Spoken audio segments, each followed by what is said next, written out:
إله إلا الله وأشهد أن محمدا عبده ورسوله أما بعد فإن خير الحديث كتاب الله وخير الهدي هدي محمد صلى الله عليه وآله وسلم وشر الأمور محدثاتها وكل محدثة بدعة وكل بدعة ضلالة وكل ضلالة في النار أما بعد أعوذ بالله من الشيطان الرجيم بسم الله الرحمن الرحيم قل هل ننبئكم بالأخسرين أعمالا الذين ضل سعيهم في الحياة الدنيا وهم يحسبون أنهم يحسنون صنعا أولئك الذين كفروا بآيات ربهم ولقائه فعملت أعمالهم فلا تقيم لهم يوم القيامة وزنا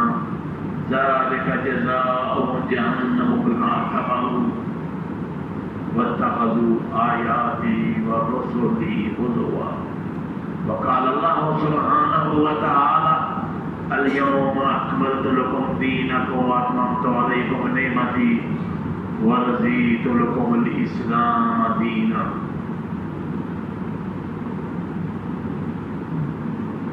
سب تعریفیں بزرگییں بڑائییں عظمتیں اللہ وحدہ لا شریک کے لیے ہیں. ہر قسم کی عبادات یہ اسی اللہ اکرم الحاکمین کے لیے ہے. درود و سلام ہو خاتم النبیین نبی مکرم محسن انسانیت سید الاولین والآخرین جناب محمد رسول اللہ صلی اللہ علیہ وآلہ وسلم کی ذات مبارکہ پر.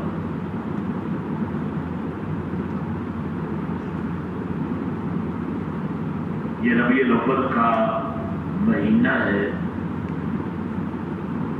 اس میں تو کوئی شک و شبے کی بات نہیں ہے کہ بڑا ہی عظمت والا مہینہ ہے. اس مہینے میں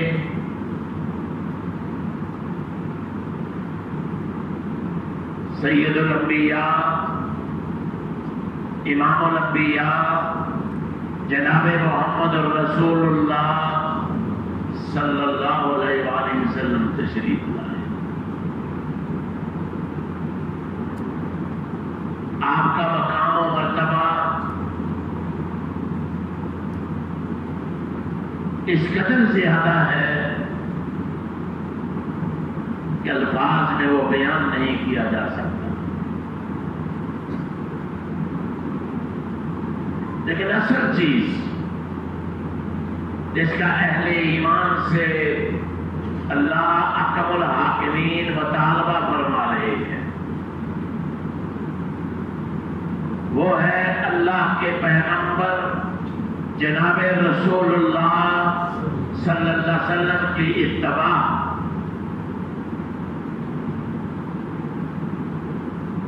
آپ کے احکامات آپ کی سنت آپ کے طریقے پر چلنا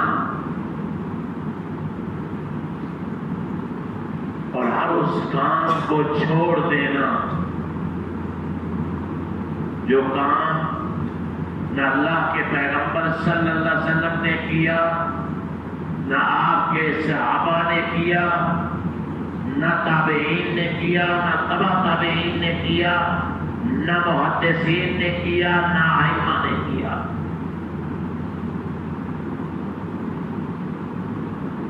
یہ ساری تفاصیل انشاءاللہ بیان ہوں گی. اس لیے میری درخواست ہے کہ اس خطبے کو غور سے اور خاص کر توجہ سے سنیں.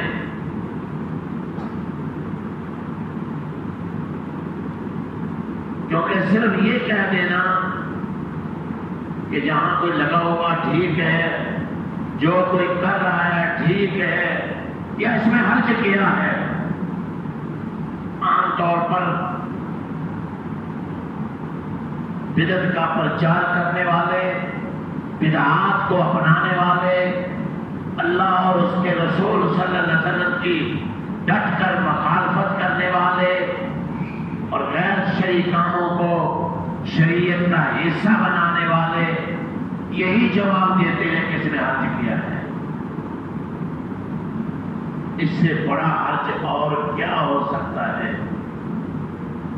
اس سے اور بڑا گناہ کیا ہو سکتا ہے کہ جو کام آقا نامدار آمد مصطفیٰ محمد مصطفیٰ جناب رسول اللہ صلی اللہ علیہ وسلم نے اپنی زندگی میں نہیں کیا، اس کام کو رواج دینا،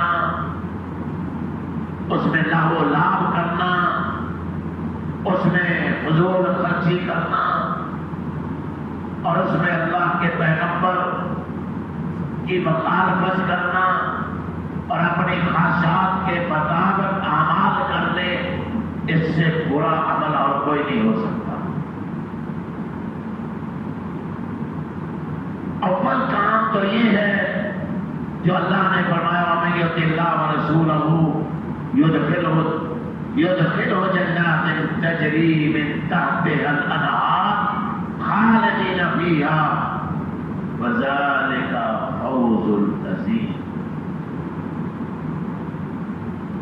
جو شخص بھی اللہ اور اس کے رسول کی اطاعت کرے گا،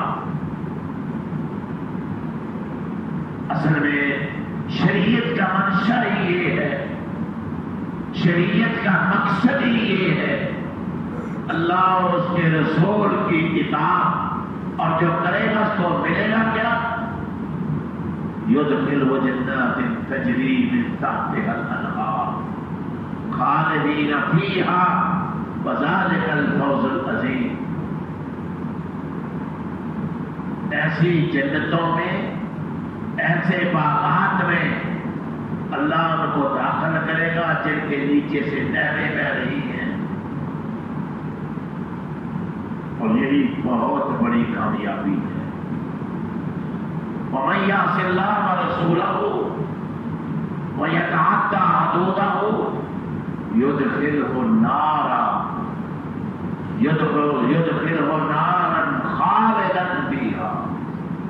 اور جو اللہ اور اس کے رسول کی دیدہ دانستہ مخالفت کرے گا،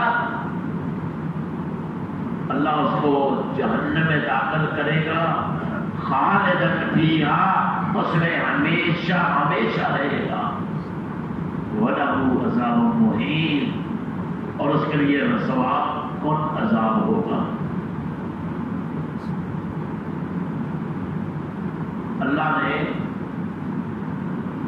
تمام مسلمانوں کو یہ حکم دیا ہے جو صرف اللہ اور اس کے رسول کی فرمانبرداری کریں، اتباع کریں اور ان کے احکامات کو مانیں، پھر ان کو جنتیں ملیں گی، اور اللہ اور اس کے رسول کی مخالفت نہ کریں اور حد سے زیادہ نہ بڑھیں،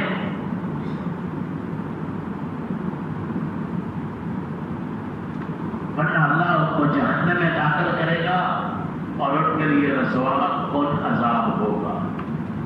اور کہیں اللہ نے یوں فرمایا وَمَن يُشَاقِقِ الرَّسُولَ مِن بَعْدِ مَا تَبَيَّنَ لَهُ الْهُدَىٰ وَيَتَّبِعْ غَيْرَ سَبِيلِ الْمُؤْمِنِينَ نُوَلِّهِ مَا تَوَلَّىٰ وَنُصْلِهِ جَهَنَّمَ وَسَاءَتْ مَصِيرًا۔ جو شخص بھی مَن يُشَاقِقِ الرَّسُولَ، رسول اللہ صلی اللہ علیہ وسلم کی مخالفت کرے گا، اس کے بعد اس پر راستہ واضح ہو چکا تھا کہ یہ طریقہ ہے جناب رسول اللہ صلی اللہ علیہ وسلم کا، اس چیز کا حکم دیا ہے اور یہ عمل آپ نے پوری زندگی نہیں کیا۔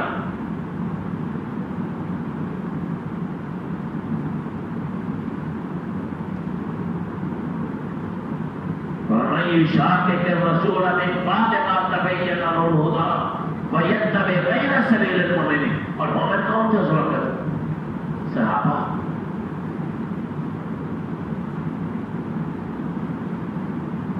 اور مومنوں کے راستے کو چھوڑ کر اپنے طریقے بنائے، اس سے مراد صحابہ ہے. اور صحابہ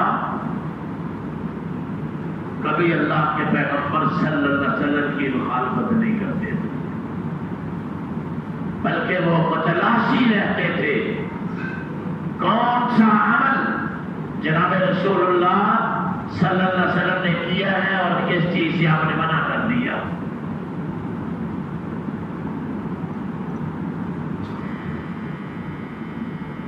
آپ نولیہ ما تولا و نصلیہ جہنم، جو ایسے اعمال کرے گا ہم بھی اسے اسی طرف پھیر دیں گے جس کی طرف وہ پھیرنا چاہتا ہے، اور اس کا ٹھکانہ جہنم ہے، اور بہت ہی برا ٹھکانہ ہے یہ.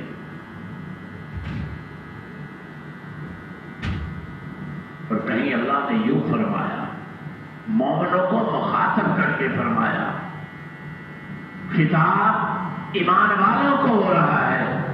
یا ایھا الذین آمنوا اطیعوا اللہ و اطیعوا الرسول واولی الامر منکم. اے ایمان والو، اللہ کی اطاعت کرو اور اللہ کے رسول صلی اللہ علیہ وآلہ وسلم کی اطاعت کرو. وَأُولِي الْأَمْرِ مِنْكُمْ، اور اولی الامر کی اطاعت کرو. خلیفۃ المسلمین جو ہے،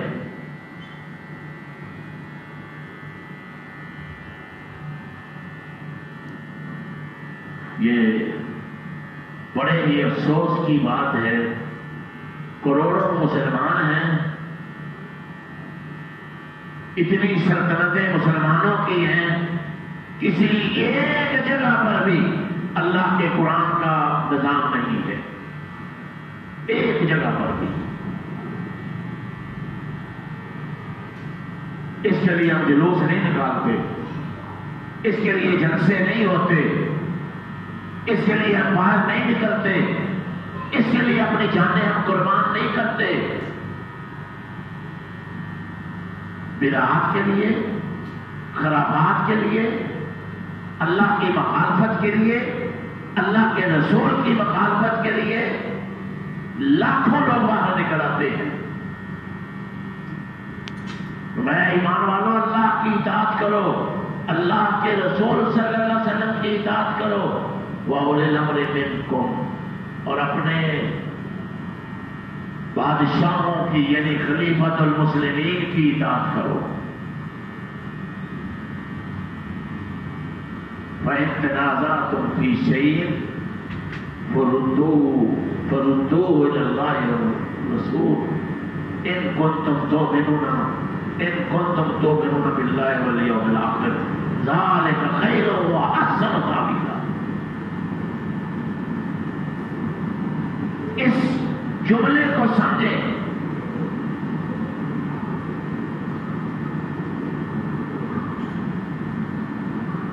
اگر تمہارا جھگڑا ہو جائے اولی الامر سے، پھر اپنے معاملات اللہ اور اس کے رسول کی طرف لوٹا دو.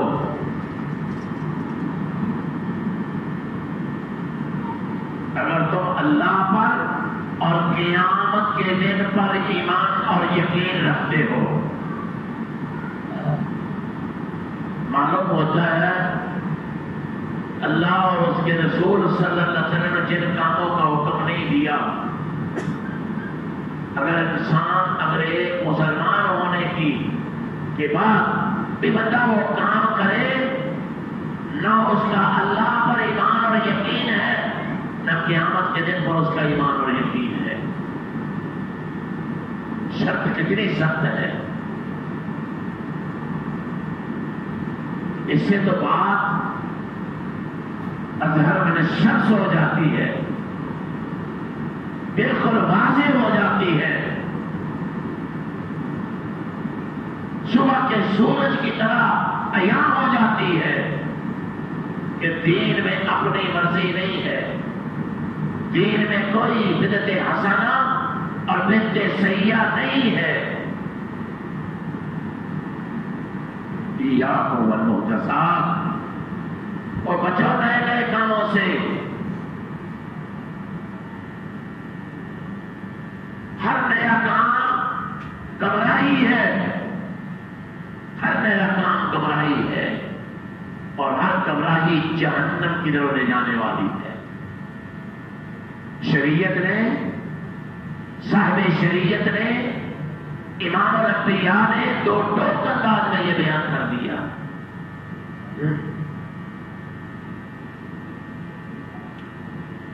سورۃ النساء کی اس آیت کو پڑھیں تو رونگٹے کھڑے ہو جاتے ہیں۔ جو یہ کہتے ہیں کوئی حرج نہیں ہے، اس میں کیا حرج ہے؟ تو ہم تو کہتے ہیں پھر مغرب کی 4 رکعتیں پڑھ لیا کرو، فجر کی بھی 4 پڑھ لیا کرو، ثواب ہے کہ نہیں ہے؟ کیوں جی ثواب ہے؟ سورۃ فاتحہ پڑھنی ہے، رکوع کرنا ہے، سجدہ کرنا ہے، اور سجدہ کرنا کتنی اہمیت کا باعث ہے۔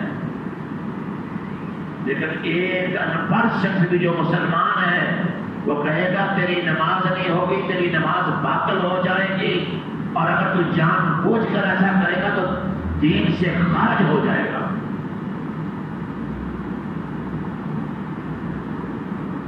اور اپنی مرضی سے دین کو چلانا، اپنی مرضی سے دین پر عمل کرنا، اور جو دل میں آئے اعمال کرنا، وہ حدیث آپ نے بارہا سنی ہے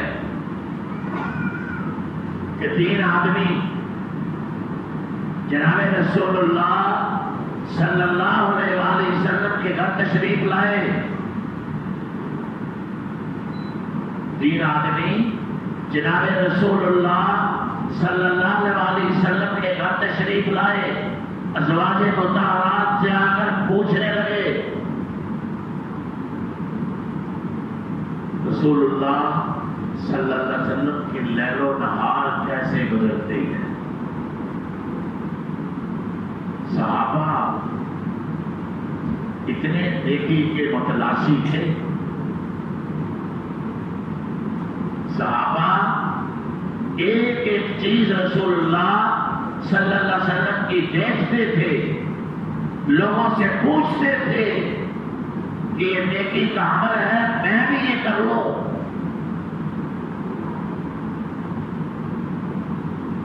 تو میں رسول اللہ صلی اللہ علیہ وسلم کے لیل و نہار کیا تھے؟ ازواج مطہرات نے بتلایا کہ آپ صبح اٹھتے ہیں ایسے اور ایسے اور ایسے اور ایسے سارے کام کروا دیے۔ کہنے لگے ہے نا ہم کہاں کھڑے ہیں بھائی؟ اللہ کے پیغمبر صلی اللہ علیہ وسلم کے پہلے اور پچھلے سارے گناہ اللہ نے معاف کر دیے۔ امام الانبیاء ہے، ساری کائنات سے زیادہ ہے۔ انہوں نے اپنے اعمال کو کم سمجھا، یہ کہنے لگا میں ساری رات سوؤں گا نہیں، عبادت ہی کروں گا۔ ساری رات عبادت کرنا، نمازیں پڑھنا بنت سیئہ کی حسنہ ہے بھائی، بہت بڑی نیکی ہے یہ۔ اگر اس تناظر میں دیکھا جائے تو ہمیشہ ساری رات اعمال کرنا بڑے اچھے لگتے بندے کو۔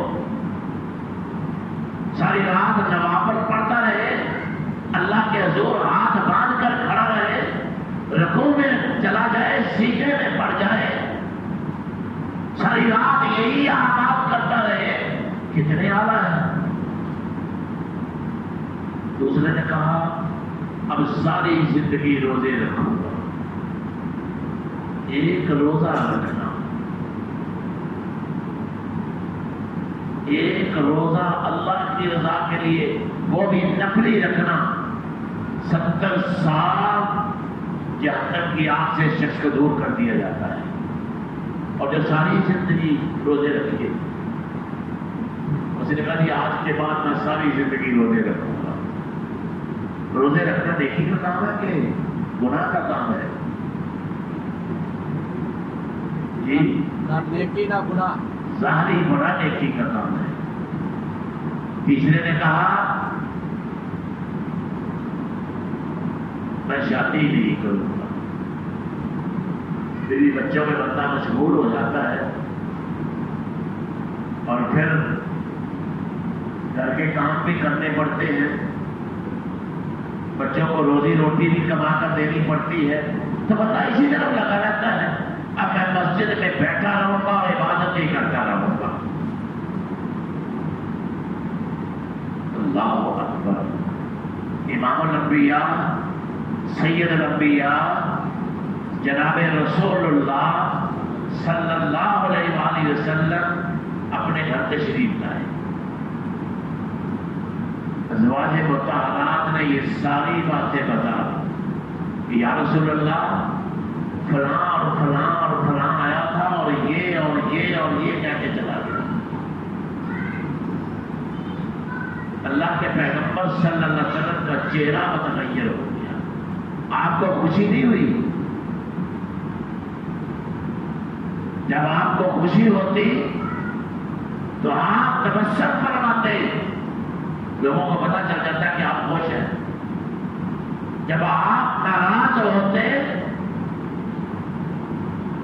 تو پھر آپ کے چہرے پر جو تغیرات ہوتے اس سے پتہ چل جاتا کہ آپ ناراض ہیں. اللہ کے پیغمبر جناب رسول اللہ صلی اللہ علیہ وسلم فوراً مسجد میں تشریف لائے, مسجد نبوی میں, اور حکم دیا کہ سارے مدینہ والوں کو بلا لو. بڑی اہم بات تھی. آپ قیامت تک آنے والے لوگوں کو متنبع کرنا چاہتے تھے, تنبیہ فرمانا چاہتے تھے کہ میرے طریقے کے علاوہ کوئی طریقہ, کوئی عبادت, کوئی نیک کام نہیں ہے, چاہے وہ کتنا بھی نیکی کا کیوں نہ سمجھے. میرے طریقے کے علاوہ کوئی نام نیک کام نہیں ہے. سارے لوگ جمع ہو گئے. آپ نے خطبہ ارشاد فرمایا, انی اخشاکم للہ واتقاکم. لوگوں نے تم میں سے سب سے زیادہ اللہ سے ڈرنے والا بھی ہو, اور لوگوں میں تقوی والا بھی, پرہیزگار بھی سب سے زیادہ.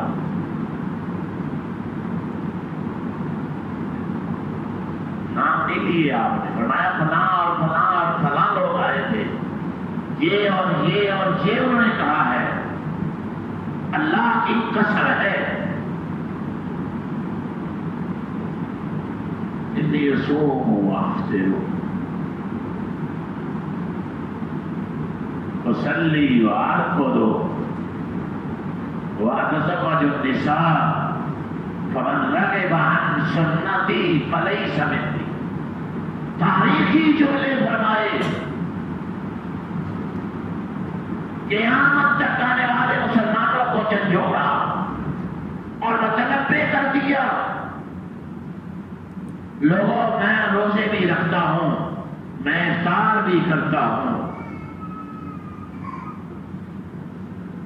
لوگوں میں نمازیں بھی پڑھتا ہوں, میں آرام بھی کرتا ہوں, اور میں نے شادیاں بھی کی ہیں, گھر کے کام کاج بھی کرتا ہوں.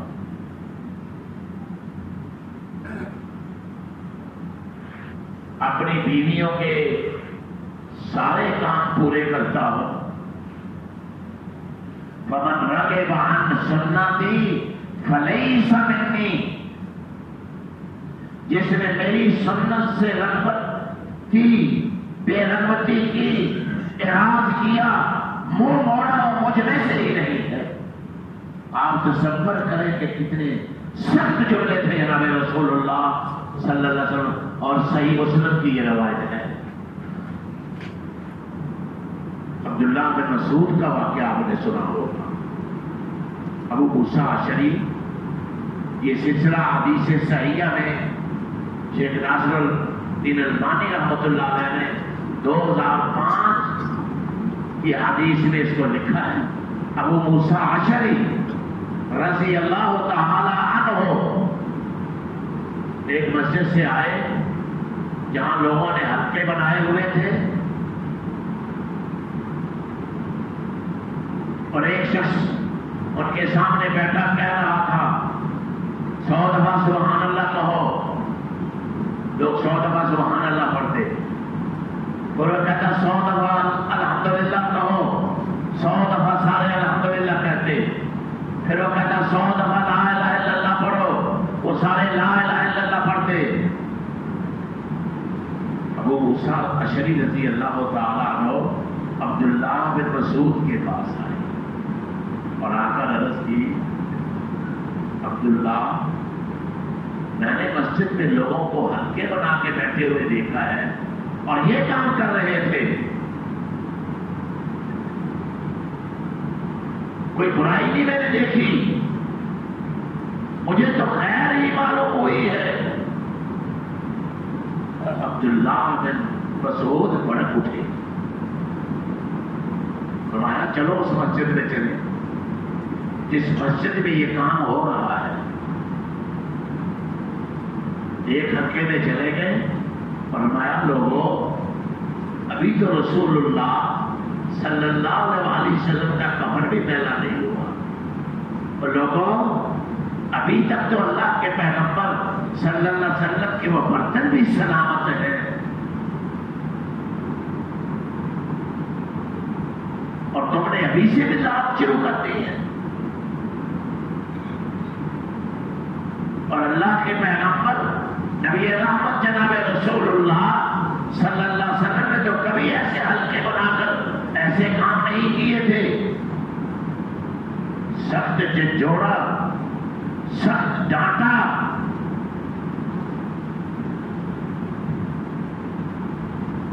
اور ایک صحیح حدیث میں آتا ہے کہ اللہ کے پیغمبر جناب رسول اللہ صلی اللہ علیہ وآلہ وسلم نے فرمایا، صحیح مسلم کی یہ بھی روایت ہے، اس سے پہلے بھی انبیاء آئے، ان کے حواری بھی تھے. وہ اللہ کے پیغمبر جو حکم دیتے اس کی اتباع کرتے، اور جو حکم دیتے ان احکامات کو بجا لاتے.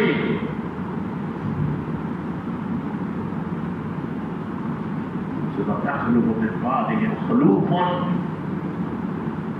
پھر اس کے بعد نااہل اور نافرمان لوگ آ گئے.